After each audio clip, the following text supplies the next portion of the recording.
रक्षा क्षेत्र में आत्मनिर्भरता को बढ़ावा देने के लिए सरकार का बड़ा कदम। रक्षा मंत्री राजनाथ सिंह ने रणनीतिक रूप से महत्वपूर्ण 928 लाइन रिप्लेसमेंट यूनिट्स, सब सिस्टम्स और पुर्जों की चौथी सकारात्मक स्वदेशीकरण सूची को दी मंजूरी।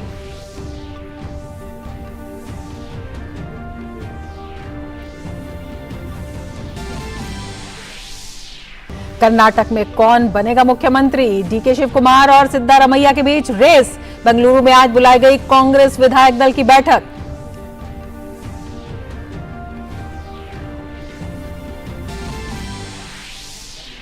उपराष्ट्रपति जगदीप धनखड़ आज राजस्थान दौरे पर। पुष्कर में पवित्र ब्रह्म मंदिर में करेंगे पूजा अर्चना। मेडता सिटी में पूर्व केंद्रीय मंत्री नाथूराम मिर्धा की प्रतिमा का करेंगे अनावरण।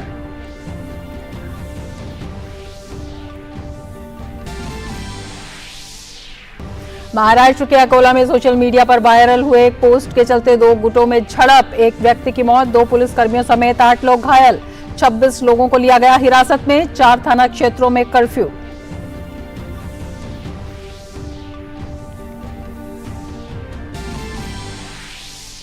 दक्षिण पूर्वी बांग्लादेश के तटीय इलाकों से टकराया चक्रवाती तूफान मोखा। कॉक्स बाजार का हवाई अड्डा एहतियातन किया गया बंद।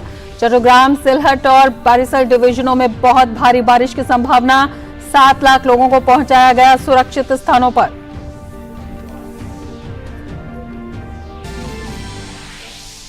तुर्की में राष्ट्रपति और संसदीय चुनावों के लिए मतदान। देश को बढ़ती महंगाई का बड़ा मुद्दा। ओपिनियन सर्वे में सीएचपी के कामिल किलिकदारोग्लू को एर्दोगन पर मामूली बढ़त।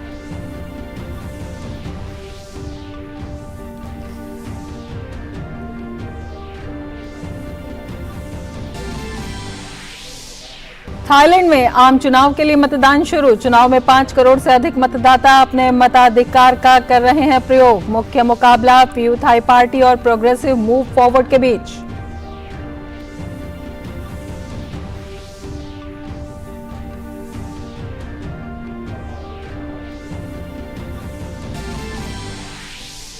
और आईपीएल में आज राजस्थान रॉयल्स का मुकाबला रॉयल चैलेंजर्स बेंगलोर से होगा, जबकि एक अन्य मैच में चेन्नई सुपर किंग्स और कोलकाता नाइट राइडर्स के बीच होगी भिड़ंत।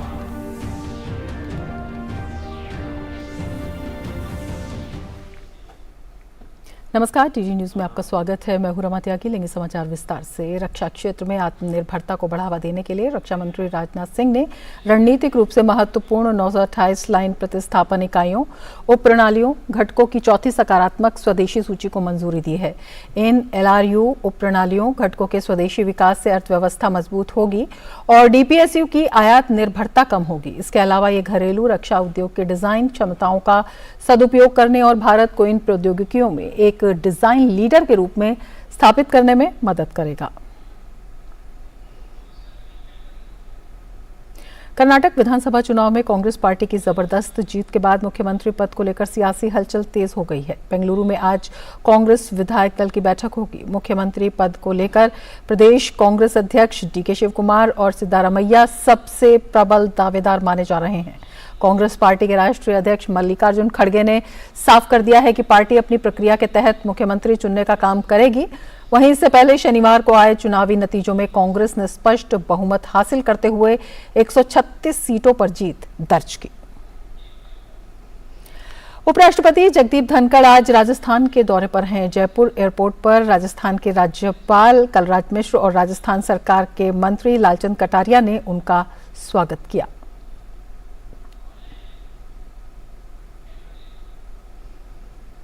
अपनी यात्रा के दौरान उपराष्ट्रपति जगदीप धनखड़ पुष्कर, खरनाल और मेड़ता शहर का दौरा करेंगे। उपराष्ट्रपति पुष्कर के पवित्र ब्रह्म मंदिर और श्री जट शिव मंदिर में पूजा अर्चना करेंगे। बाद में वे प्रख्यात समाज सुधारक वीर तेजाजी की जन्मस्थली खरनाल नागौर भी जाएंगे। उपराष्ट्रपति पूर्व केंद्रीय मंत्री नाथूराम मिर्धा की प्रतिमा का अनावरण करने के लिए मेड़ता सिटी का भी दौरा करेंगे। स्वतंत्रता सेनानी और नागौर के कृषक समुदाय के प्रतिष्ठित नेता नाथूराम मिर्धा लोकसभा के 6 बार सदस्य रहे थे और उन्होंने 1979 से 80 और 1989 से 90 तक केंद्रीय मंत्री के रूप में कार्य किया था। नाथूराम मिर्धा राष्ट्रीय कृषि मूल्य आयोग के अध्यक्ष भी रहे थे। वे 4 बार राजस्थान विधानसभा के सदस्य भी रहे और उन्होंने राजस्थान सरकार में कैबिनेट मंत्री के रूप में भी कार्य किया।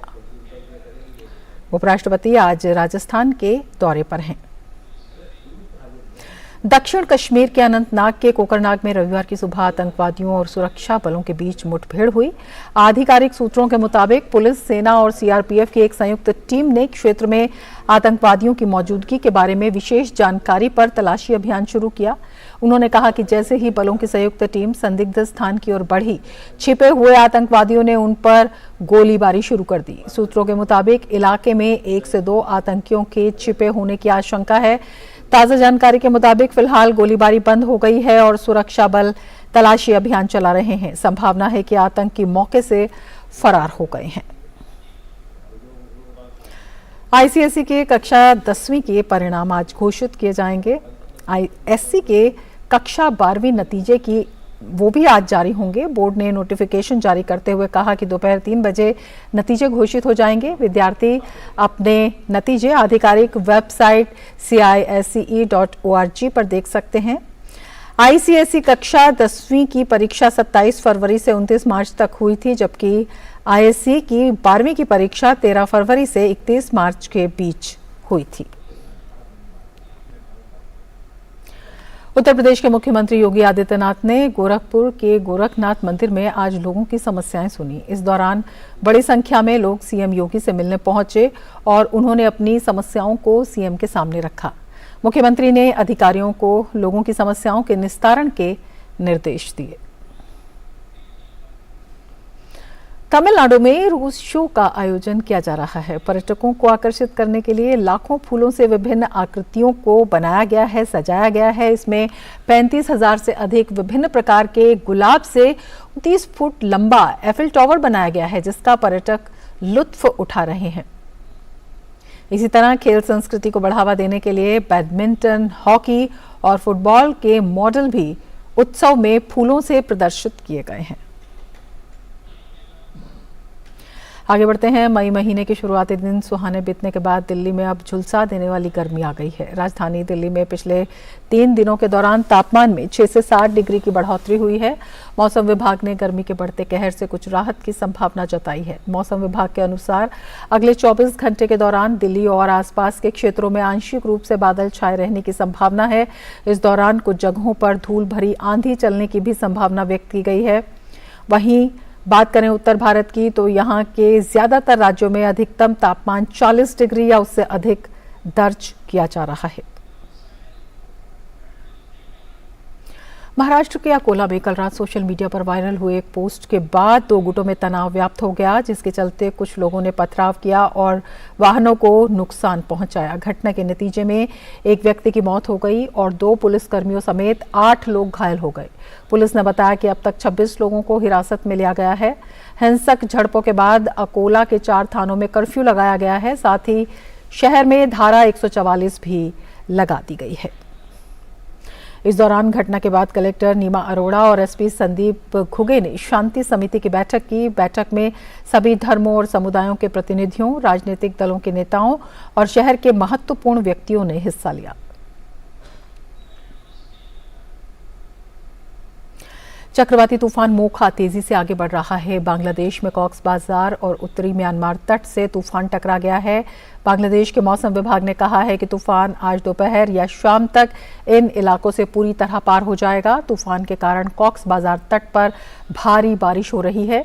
वहीं चक्रवात मोखा के प्रभाव से चट्टग्राम, सिलहट और बारिसल डिविजन्स में भारी से बहुत भारी बारिश होने की संभावना है। इसके साथ ही कॉक्स बाजार और चट्टग्राम के तटीय क्षेत्रों में बाढ़ आने की संभावना है। बांग्लादेश के सबसे बड़े बंदरगाह चटगांव में परिचालन निलंबित कर दिया गया। नाव परिवहन और मछली पकड़ने पर भी रोक लगा दी गई। मोखा के मद्देनजर बांग्लादेश ने 7 लाख लोगों को सुरक्षित स्थानों पर पहुंचा दिया है। पश्चिम बंगाल में चक्रवाती तूफान मोखा के खतरे से निपटने के लिए एहतियाती कदम उठाए जा रहे हैं। राज्य के निचले और तटीय इलाकों में रहने वाले लोगों को सुरक्षित स्थानों की ओर भेज दिया गया है। अधिकारियों ने लोगों से बखाली समुद्र तट खाली करने का आग्रह किया है। नागरिक रक्षा अधिकारी अनूप समल ने कहा कि मछुआरों और पर्यटकों को समुद्र में नहीं जाने की सलाह दी गई है। देखिए, हम लोग को जो दक्षिण 24 परगना जिला प्रशासन और सिविल डिफेंस डिजास्टर मैनेजमेंट और नामखाना ब्लॉक प्रशासन और हम लोग इधर जो पुलिस स्टेशन है फीतारगंज कोस्टल पुलिस स्टेशन से हम लोगों के पास एक निर्देश आया है, जो मोका नामक जो साइक्लोन आने वाला है उसका लैंडफॉल बाद में आ जाएगा। इसीलिए सभी के जो टूरिस्ट पार्टी घूमने के लिए आए हैं, इसलिए उन लोगों को हम लोग जो सी बीच है, सी बीच से हम लोग बाहर जो उधर जो सेफ्टी पोजीशन है पोजीशन के हम लोग दे रहा है, क्योंकि इधर जो हमका जो पानी है ज़्यादा बढ़ रहा है, इसलिए सेफ्टी के लिए सभी टूरिस्ट पार्टी को हम लोग सेफ्टी प्लेस में भेज रहा है हम लोग। और अब कैंसर के इलाज की अत्याधुनिक तकनीक की बात करते हैं। कैंसर के इलाज में किसी भी रेडिएशन थेरेपी की तकनीक का लक्ष्य होता है कि मरीज को सिर्फ ज़रूरत के हिसाब से ही लक्ष्य आधारित डोज मिले और इसका कम से कम साइड इफ़ेक्ट हो, खासकर तब जब बच्चों और युवाओं के इलाज की बात हो। भारत में पहली बार नवी मुंबई के खारघर के टाटा मेमोरियल सेंटर में प्रोटॉन बीम थेरेपी शुरू की जा रही है। गुरुवार को पीएम मोदी ने इस केंद्र का उद्घाटन किया। देश में पब्लिक सेटअप में प्रोटॉन बीम थेरेपी की पहली सुविधा है। कैंसर के इलाज के इस अत्याधुनिक तकनीक में स्वास्थ्य सेल्स पर असर नहीं पड़ता। कैंसर जैसी गंभीर बीमारी से निपटने में अब स्वदेशी तकनीक से तैयार प्रोटॉन थेरेपी बेहद कारगर साबित होने जा रही है। भारत में पहली बार नवी मुंबई के खारघर के टाटा मेमोरियल सेंटर में प्रोटॉन थेरेपी शुरू की जा रही है, जो बेहद ही आधुनिक है। आमतौर पर कैंसर मरीज को कीमो के इलाज में पीड़ा से गुजरना पड़ता है। रेडियोथेरेपी में भी मरीज की त्वचा के साथ साथ हड्डी, ब्रेन, दिल और आंख को भी नुकसान पहुंचता है, जबकि प्रोटॉन थेरेपी इन सभी दुष्प्रभावों से मुक्त है। इसमें सबसे इम्पोर्टेंट चीज़ ये है कि प्रोटॉन थेरेपी का फ़ायदा जब हम कन्वेंशनल जो स्टैंडर्ड रेडियोथेरेपी से करते हैं, तो इसमें सबसे बड़ा फ़ायदा ये है कि जो हम ट्यूमर को रेडिएट करते हैं कैंसर सेल्स को किल करने के लिए, इसमें प्रोटॉन थेरेपी के थ्रू जो सराउंडिंग नॉर्मल टिश्यूज़ हैं जहाँ कोई ट्यूमर नहीं है, उनको हम सबसे बढ़िया तरीके से बचा सकते हैं। प्रोटॉन थेरेपी का एक बहुत बड़ा इम्पैक्ट होगा बच्चों का ट्रीटमेंट में, उनमें साइड इफ़ेक्ट्स कम करने में।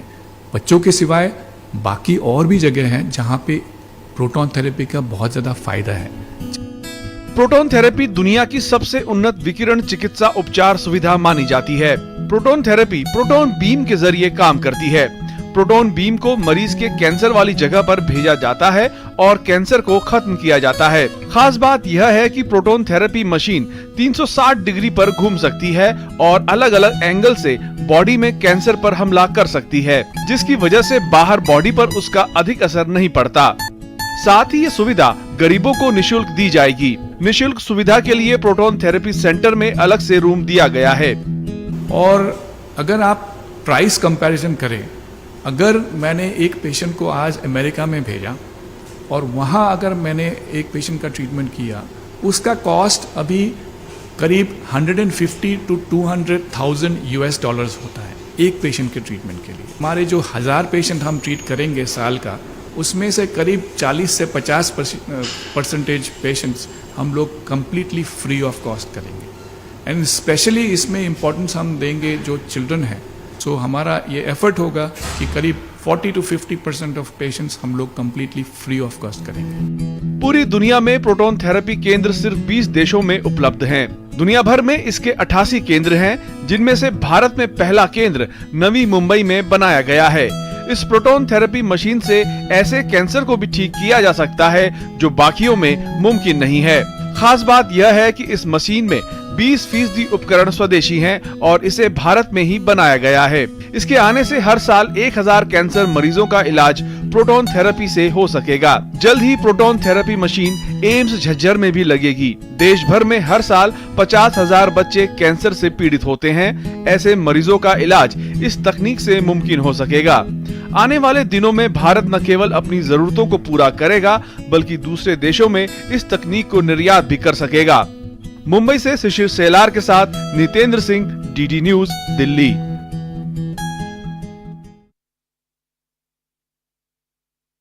DD news. तो आगे बढ़ने से ले लेते हैं एक ब्रेक। उससे पहले आप देखते रहिए डीडी न्यूज।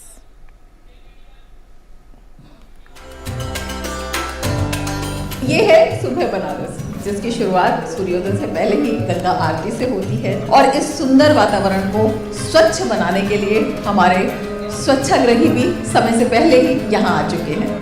प्रधानमंत्री भी झाड़ू उठा लिए हैं तो हम काहे ना झाड़ू उठाएं। लेकिन आप तो बहुत सेवा करते हैं, बहुत अच्छा है। कर्तव्य पथ में हम एक दिन बिताएंगे ऐसे ही स्वच्छाग्रही के साथ।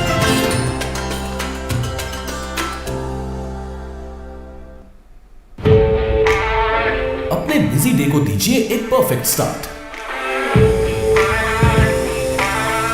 यहां होगी आपसे जुड़े तमाम मुद्दों पर बात।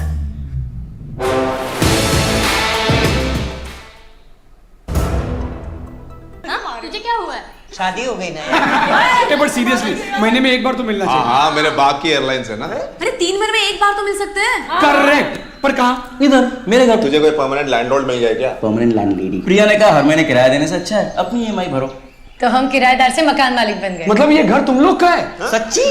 बट सीरियसली गाइस, किश्तों से रिश्ता जोड़ो, किराया तो पराया होता है। आसान किश्तों में home loans. Bank of India, रिश्तों की जमा पूंजी। भारतीय समुद्री विश्वविद्यालय मर्चेंट नेवी और मरीन इंजीनियरिंग में उज्जवल करियर बनाने का एक सुनहरा मौका। 6 स्थानों पर आधुनिक परिसर, विश्व स्तरीय इंफ्रास्ट्रक्चर। ये सिर्फ एक करियर नहीं, ये अवसरों का सागर है। भारतीय समुद्री विश्वविद्यालय भारत सरकार के अधीन वर्ष 2023-24 के लिए प्रवेश आमंत्रित हैं। आगे बढ़ते हैं। केंद्र सरकार का स्किल इंडिया मिशन बेरोजगारों को हुनरमंद बनाकर उन्हें रोजगार से जोड़ने में महत्वपूर्ण भूमिका निभा रहा है। वर्ष 2015 में शुरू किए गए इस मिशन का संचालन प्रधानमंत्री कौशल विकास योजना के रूप में देश भर में किया जा रहा है। प्रदेश के मंडी जिले में भी इस योजना का लाभ लेकर युवा न केवल निजी क्षेत्र में रोजगार प्राप्त कर रहे हैं, बल्कि अपने हुनर की बदौलत स्वरोजगार की दिशा में आगे बढ़ रहे हैं। पेश है ये रिपोर्ट।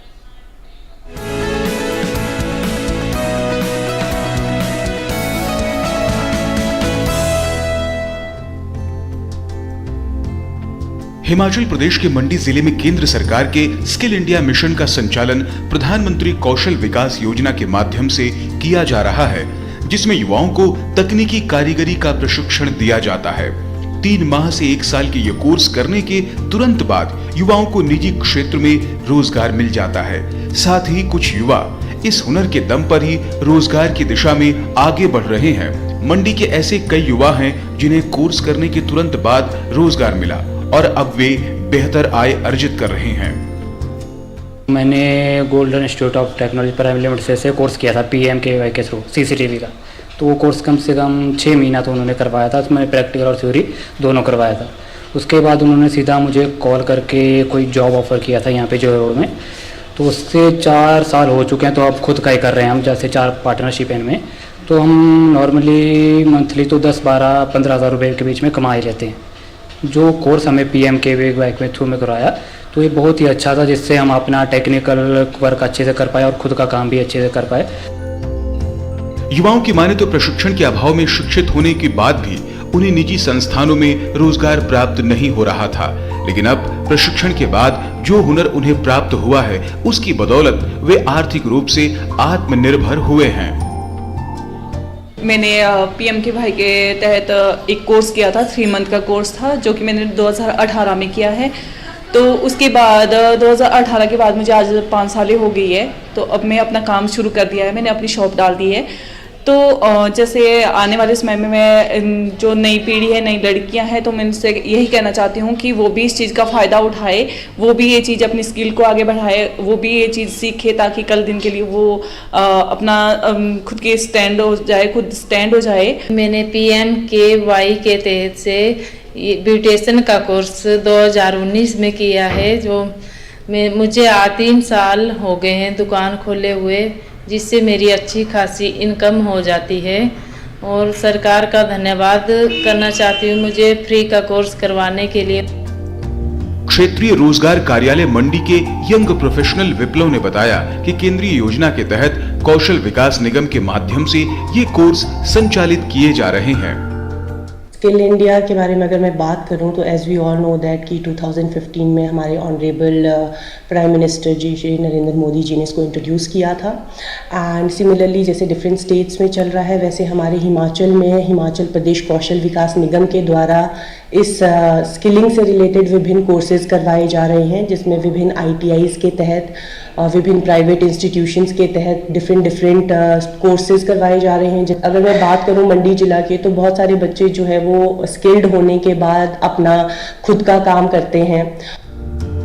निश्चित रूप से जब युवाओं के हाथ में हुनर होगा तो उन्हें रोजगार की चिंता नहीं रहेगी। स्किल इंडिया मिशन बेरोजगारों को हुनरमंद बनाने में बहुत कारगर साबित हो रहा है। DD न्यूज के लिए मंडी से वीरेंद्र भारद्वाज की रिपोर्ट।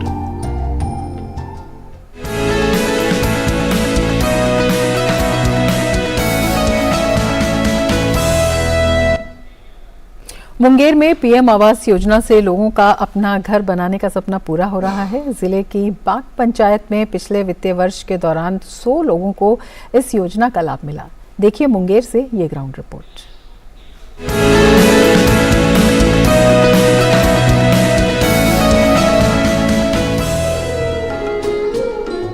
ये है मुंगेर जिले के जमालपुर प्रखंड की बाग पंचायत। लगभग 15,000 की आबादी वाली इस पंचायत में अनेक ऐसे परिवार हैं जो कच्चे खपरैल वाले मकानों में रह रहे थे।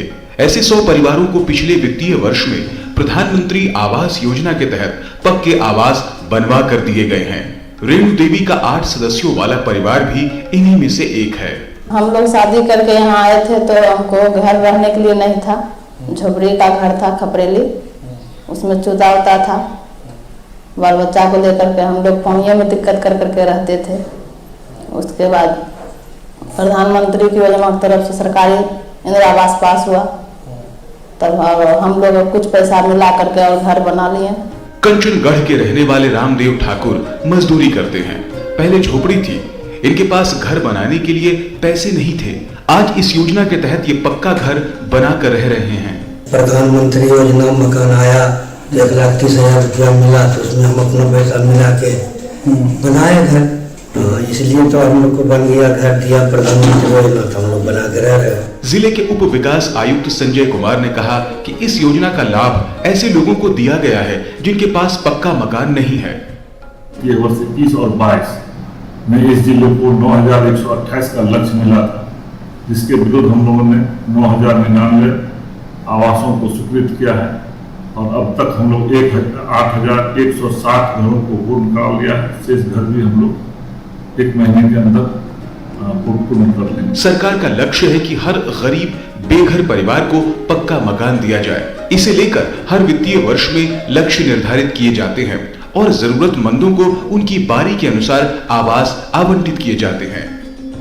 मुंगेर से प्रशांत कुमार सिंह की रिपोर्ट, DD न्यूज।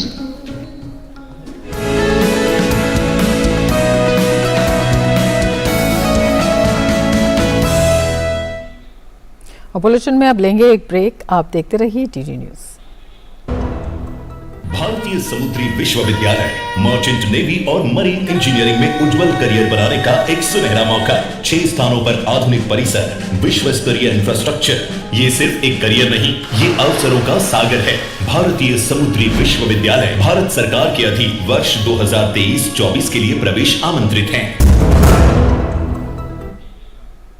अंतर्राष्ट्रीय मातृत्व दिवस के अवसर पर गुजरात स्थित राजकोट में आज महिला साड़ी वॉकाथॉन का आयोजन किया गया। राजकोट पुलिस ने साड़ी संस्कृति को बढ़ावा देने के लिए महिला साड़ी वॉकाथॉन का आयोजन किया। रंग बिरंगी साड़ी पहनकर कई महिलाओं ने इसमें हिस्सा लिया। आगे बढ़ेंगे। संक्रमण और बीमारियों से बचाव में हाथों की स्वच्छता का विशेष महत्व है। आइए समझते हैं कि हाथ धोने का सही तरीका क्या होना चाहिए, इस खास रिपोर्ट के जरिए। हाथों की स्वच्छता का अभाव कई तरह के संक्रमण और बीमारियों के खतरे को बढ़ाता है। ये समझना आवश्यक है कि सही रूप से हाथ धोना कितना जरूरी है और हाथ धोने का सही तरीका क्या है। सभी को अपने हाथों को पूरी तरह से साफ रखना चाहिए, चाहे वो मैं और आप हों या स्वास्थ्य कर्मचारी हों। हाथ अगर स्वच्छ रहेंगे तो हम अनेकों बीमारियों से बच सकेंगे और इससे होने वाली अनेकों मृत्यु का भी बचाव कर सकेंगे। हमें हाथ धोना कब कब चाहिए? हाथ धोना हमें खाना खाने से पहले, खाना खाने के बाद में, शौच जाने के बाद में, या बच्चे को शौच कराने के बाद में, या किसी बीमार व्यक्ति की हम देखभाल कर रहे हैं, और इसके अलावा हम किसी ऐसी सतह को छूते हैं जहां जो कि गंदी है, तो हमें लगातार हाथ को धोना चाहिए। यदि हाथों को ठीक से न धोया जाए तो कई तरह की बीमारियों और संक्रमण का खतरा बढ़ता है। हाथ धोना एक असरदार तरीका है जो बीमारियों से बचाव करता है। हाथों को धोना जितना आवश्यक है उतना ही जरूरी है कि इन्हें ठीक तरह से धोया जाए। आवश्यक है कि हमें ये जानकारी होनी चाहिए कि हाथों को किस तरीके से साफ करना चाहिए। पहले हाथों को गीला कर लें, उसके बाद हथेली पे आप साबुन की बट्टी या तरल साबुन को रखें। उसके पश्चात आप दोनों हाथों को अच्छे से रगड़ें ताकि झाग बन जाए। तत्पश्चात आप हाथों के पिछले वाले हिस्से को अच्छे से साफ करें और ये याद रहे कि दोनों हाथों के पीछे वाले हिस्से साफ होने चाहिए। उसके पश्चात उंगलियों के बीच की जगह को भी ठीक से आप साफ करिए और उंगलियों के ऊपर वाला हिस्सा भी अच्छे से साफ होना चाहिए, जिसमें कि अंगूठा भी शामिल होना चाहिए। हमें ये याद रखना चाहिए कि कलाई को भी हम साफ करें और उसको हम छोड़ ना दें। तत्पश्चात हमें बहते हुए पानी में हाथ को धोना चाहिए और हाथ को स्वच्छ नैपकिन या टॉवल से साफ करना चाहिए। हाथों को बार बार धोना जरूरी है, खास तौर पर भोजन करने से पहले, खाना बनाने से पहले और किसी को खाना परोसने से पहले।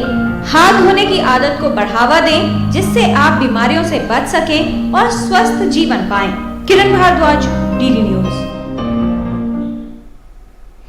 तुर्की में राष्ट्रपति के चुनाव के लिए मतदान हो रहा है, साथ ही संसदीय चुनाव के लिए भी वोट डाले जा रहे हैं। ओपिनियन सर्वे में सीएचपी के केमल किलिकडारोग्लू को एर्दोगन पर मामूली बढ़त है। मतदान शाम 5 बजे तक होगा। पहले चरण में कोई बहुमत नहीं मिलने पर 28 मई को रन ऑफ चुनाव हो सकते हैं। तुर्की में 61 मिलियन लोग मतदान करने के पात्र हैं, जिनमें लगभग 5 मिलियन पहली बार मतदान करेंगे। विदेशों में रहने वाले तुर्क पहले ही अपने मतपत्र डाल चुके हैं। मतदान को राष्ट्रपति रेसेप तैयब एर्दोगन के 20 साल के शासन के लिए एक बड़ी परीक्षा के रूप में देखा जा रहा है। राष्ट्रपति चुनने के अलावा मतदाता अगले 5 वर्षों के लिए उनका प्रतिनिधित्व करने के लिए 87 चुनावी जिलों से संसद के 600 सदस्यों का भी चयन करेंगे। थाईलैंड में आज आम चुनाव के लिए मतदान शुरू हो गया है। चुनाव में 5 करोड़ से अधिक मतदाता अपने मताधिकार का प्रयोग कर रहे हैं। मुख्य मुकाबला फ्यूथाई पार्टी और प्रोग्रेसिव मूव फॉरवर्ड के बीच है। प्रधानमंत्री पद की रेस में विपक्षी दल फ्यूथाई की उम्मीदवार पैतोनगोन शिनवात्रा का दावा सबसे मजबूत माना जा रहा है। ओपिनियन पोल के अनुसार 500 सदस्यों वाली संसद में शिनवात्रा की पार्टी को ही सबसे ज्यादा सीटें मिलेंगी। साल 2014 में सैन्य तख्तापलट के बाद दूसरा मतदान है। चुनाव में अर्थव्यवस्था का संकट सबसे बड़ा मुद्दा है। सभी दलों ने जनता का समर्थन हासिल करने के लिए कई वादे किए हैं, जिसमें सत्ताधारी दल ने मासिक भत्ता बढ़ाने का वादा किया है। वहीं चुनाव आयोग ने 70% से अधिक मतदान होने की संभावना जताई है। इसके साथ ही इस बुलेटिन में फिलहाल इतना ही। नमस्कार।